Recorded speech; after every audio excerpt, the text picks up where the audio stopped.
Il y a un bureau politique ce soir à l'UMP. On va parler beaucoup de la présidentielle et notamment des primaires pour désigner le candidat de la droite à cette présidentielle. Et puis eh bien, il y a les régionales bientôt, maintenant que les départementales sont passées. Et la personne qui va représenter l'UMP à ces régionales est dans nos studios.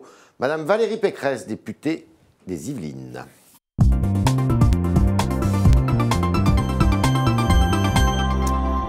Bonjour. Bonjour. Bienvenue. Alors c'est une réunion ce soir du bureau politique, vous y assistez j'imagine. Bien sûr. Est-ce que les règles qui ont été posées sur la table vous paraissent convenir ? Oui, je crois qu'il faut saluer le travail remarquable de Thierry Solaire qui a réussi à mettre autour de la table, j'allais dire, toutes les sensibilités de l'UMP et tous les talents pour accoucher d'une charte qui objectivement est bien faite, qui est claire, qui explique bien que ce seront des primaires ouvertes à la droite et au centre, que les règles évidemment pour les candidats de l'UMP ne seront pas tout à fait les mêmes que celles pour les candidats centristes, oui, parce que nous avons plus de militants, plus d'élus, donc c'est normal que les règles de présentation soit plus stricte et qui donne un calendrier. Il y a quelques réticences qui se sont manifestées. Madame Kosciusko-Morizet, Monsieur Bertrand, qui disent que notamment le soutien, le parrainage de 25 députés, c'est beaucoup. 25 parlementaires, c'est beaucoup.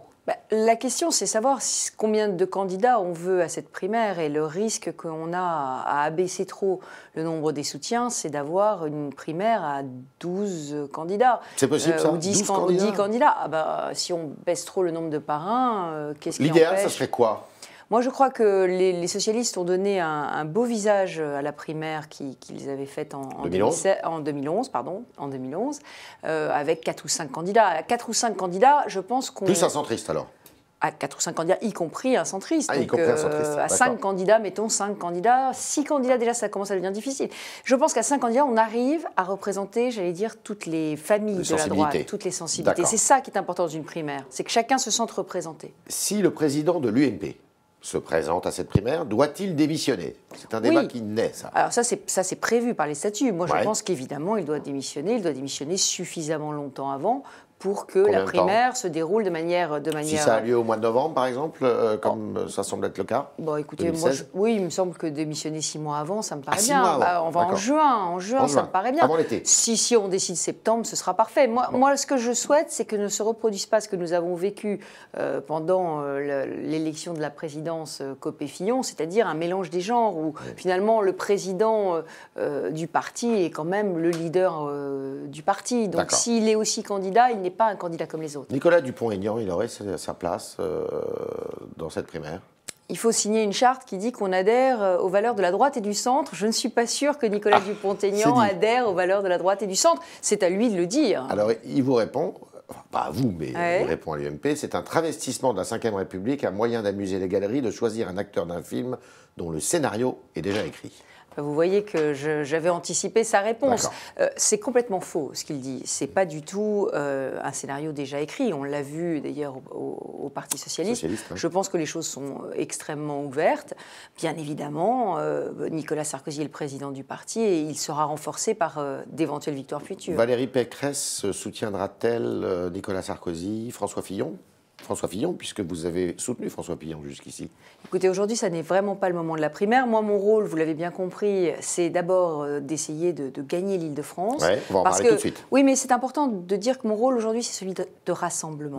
C'est un rôle de rassemblement de toutes les sensibilités de la droite autour de moi. Et moi, je ne ferai évidemment pas d'ostracisme vis-à-vis de quiconque. Vous me tendez une grande perche. Madame Joanneau, qui est élue de l'UDI, donc les centristes, elle souhaite se présenter en Île-de-France, donc contre vous. Comment ça va se passer ? Non, mais nous avons vocation à nous réunir.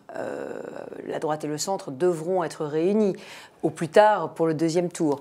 Mais au plus tard pour le deuxième tour, c'est une évidence pour moi et je pense que c'est une évidence aussi pour Chantal. Mais ce que je tire comme enseignement des départementales, c'est que les électeurs ont plébiscité l'union dès le premier tour de la droite et du centre, très largement. Donc il faut continuer. Et moi, je crois qu'il ne faut pas les décevoir parce que c'est assez difficile à comprendre qu'on ait une très jolie victoire d'unité face au Front National, face à la gauche, au départemental et qu'on montre le spectacle de la division à l'élection qui suit. C'est une négociation qui se déroule entre vous et Mme Joanneau ou entre les états-majors, Nicolas Sarkozy à l'UMP et M. Lagarde à l'UDI? Moi, ce que je peux dire, et c'est ce que j'ai dit à Nicolas Sarkozy, c'est que je suis prête à faire l'alliance dès le premier tour avec les centristes, d'ailleurs qui eux-mêmes sont divisés entre les Modem et les UDI. Pour l'instant, il n'y a pas de liste commune. Donc moi, je suis prête à faire l'union dès le premier tour, l'union la plus large possible. Moi, je veux faire l'union pour l'alternance. Et cette union pour l'alternance, elle peut être la plus large possible. Moi, je tends la main. Alors, après, c'est à l'UDI de la saisir ou pas. Question gratuite, vous pouvez gagner. Je parle du scrutin contre Mais vous savez, moi, j'ai perdu cette élection régionale en 2010. J'ai commis énormément d'erreurs en 2010. J'en ai tiré les enseignements. J'en ai tiré les enseignements et j'ai décidé de m'y représenter. Ça fait 5 ans que cette région est ma vie, ma passion. Elle est fracturée, elle est en déclin. Et je crois qu'aujourd'hui, il faut la relever et la réparer.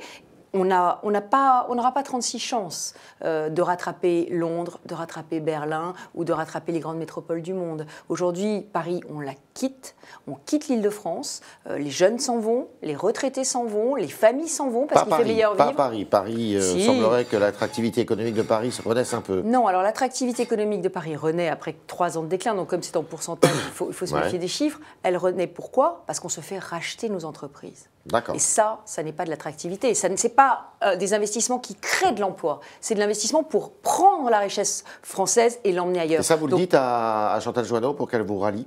Mais je le dis à tous les Franciliens. Si vous voulez redresser cette Île-de-France, si vous voulez lui redonner son unité, parce que les fractures n'ont jamais été aussi grandes, c'est le grand échec de la gauche. La gauche s'est fait élire en disant on va réduire les inégalités. À l'intérieur de l'Île-de-France. C'est terrible. Les fractures entre la Seine-Saint-Denis et la rive gauche de Paris, entre la Seine-et-Marne, toute la ruralité francilienne et le centre, les fractures scolaires, les fractures sociales, les fractures de santé, les fractures de transport, les fractures de logement. Est-ce que des UDI pourraient, sous votre magistère, être tête de liste dans des départements? Ah ben bien entendu, si on fait l'union, on l'a fait jusqu'au bout. D'accord.